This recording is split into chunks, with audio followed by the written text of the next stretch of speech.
It's about 10:45 p.m. I've been awake since 3:15 this morning, and we just got home from seeing 10 Cloverfield Lane.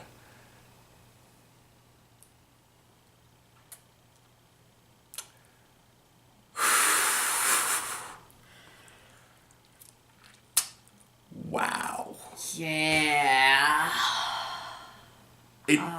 It has been a long time since I've seen a thriller this good. Just, like, the setup was perfect. You knew just not enough to keep everything interesting. Everything was always in question in the reality of the movie. Yeah. The setting, the bunker, I don't think I'm spoiling too much by saying there's a bunker, it's in the trailer, is, like, perfectly well designed to feel like home, but it's not home, and there's always that sense that there's something hiding behind the walls. You're always uneasy. Yeah, it's very uneasy. And then you can't talk about this movie without bringing up John Goodman. If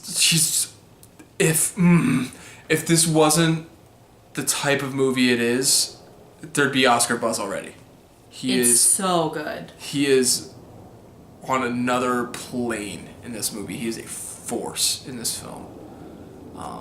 As is Mary Elizabeth Winstead and John Gallagher. John Gallagher Jr. His name always escapes me. All three of them are just phenomenal.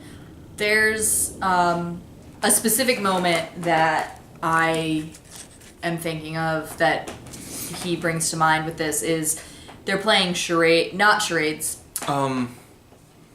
The game where you can't say the word. It's like Taboo, but like specifically for like movies. I'm not sure. It's generic guessing game. Yeah, and the book is Little Women, and so John Gallagher Emmett is saying little. He gets little, and then he's trying to have him guess woman, and he can't.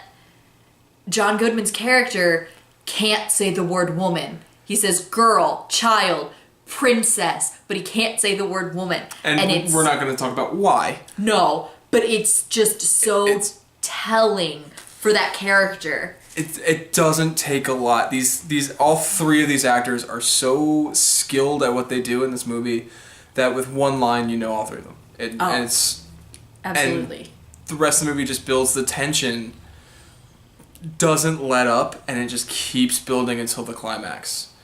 And it does it so smoothly that I didn't realize it until I was doing it. I was chewing on my sweatshirt. I was holding my sweatshirt in a bundle in my arms and chewing on it because I was that nervous. I don't get like that at movies. I was chewing on my nails, and I don't... Yeah, and like you said, it was unconscious. It was just as things were happening. No other reaction but to just kind of like clench up. And we went and saw it with Phil, our friend Phil, and at the end of the movie, the lights came on in the theater, and he's just like... And he was right. That is the face that I felt in my heart at the moment. It was just thrilling. I know we're being very vague right now. Deliberately. Go see this movie. Yeah, because any wrong word will spoil something, and this movie, the twists and turns throughout are so exciting and so much a part of what makes it effective. One thing I will say that this isn't really a spoiler. If it is, I'll edit it out. Okay. The female character, Michelle, that's her name. She is not the typical passive things. It's not a spoiler. Yeah, no, she's a fighter. Things happen to me. Oh, woe is me. She's like Vanessa in Deadpool. She works towards her own salvation, and that was really cool. Well, she attempts to work towards her own salvation. I'm trying to avoid spoilers. I know that she's she's working towards the goal of her salvation. I don't say whether she gets it or not. That's fair. She's very proactive. Yes, and she is the one that's kind of you're seeing the movie kind of through her eyes. So Which makes perfect sense. yeah, so you kind of, the whole tension and unease and discomfort and vague, just sort of, something's not right, but I don't know what it is. You always feel that because that's what she's feeling, and you always feel a little bit skeptical of everything that's going on. Yeah, that's just, the tone is set, like, it's set so perfectly to deliver that tension, and it just rides throughout. And it's with this type of movie, with like the thriller genre, if you will, it rides on tension, and if you don't have that tension, the movie falls flat. But this movie just kills it with tension. And it's just I can't think of a movie that I've seen recently that has built tension as well.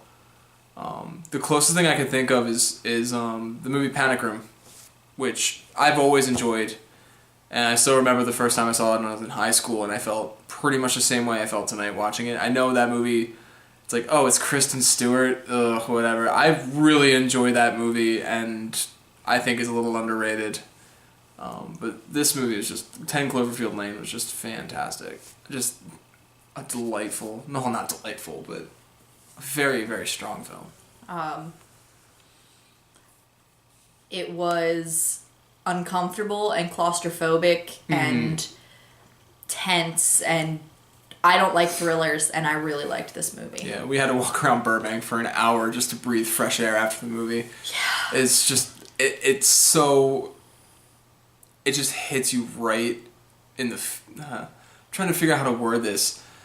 I don't want to say hits you in the feelings, because it's not like a feel-good movie, but it's kind of in the same... It pierces the soul, like, so well. It just gets the audience so well. I know we weren't alone in feeling that. We could hear other audience members going, like, at the right moments and stuff. It was just... If this were a different genre, it would, like you said, it would have been Oscar nominated. If this were a different genre, it would have been Room last year. Yeah. It's the same type of movie. Yeah, I definitely felt that the same way. I haven't seen Room. Yeah. The little I know about Room, it felt like that. But no, definitely highly, highly, highly recommend. And as far as, is this a sequel to that movie Cloverfield? I don't think so. I mean, yes, they're both J.J. Abrams, but don't let that idea dissuade you from seeing it. No, you don't need to go see Cloverfield before you see 10 Cloverfield Lane. Phil did not. It's... I haven't seen that movie since 2008, and it's completely unnecessary. It's in the same vein of Cloverfield in that it's a human so story. Different. It's a human story taking place when there may or may not be something insane going on. Let's say it's a human story told in extreme circumstances. Yeah. But it's not like shaky cam, found footage or anything. It's a completely different film. Completely No. I will go as far as to say it's completely unrelated. I think. I don't think so. If anything, it's in the same universe, but it doesn't need to be. I guess I don't think that's saying too much. I can't refute your argument on camera, but I have refuted. We'll argue this until I fall asleep in about 60 seconds. So, tomorrow, there's a good chance I'm actually going to hit another new movie. I may see Batman vs. Superman this weekend. Ugh. I know, I don't want to, but it's possible that I will. So if that's the case, you'll see that tomorrow. My thoughts on Bats vs. Soups. If not, I mean, we'll In the battle of Batman versus Superman, Wonder Woman wins. Yeah, right. In the battle of Batman vs. Superman, Deadpool wins. It's true. It's true. Alright.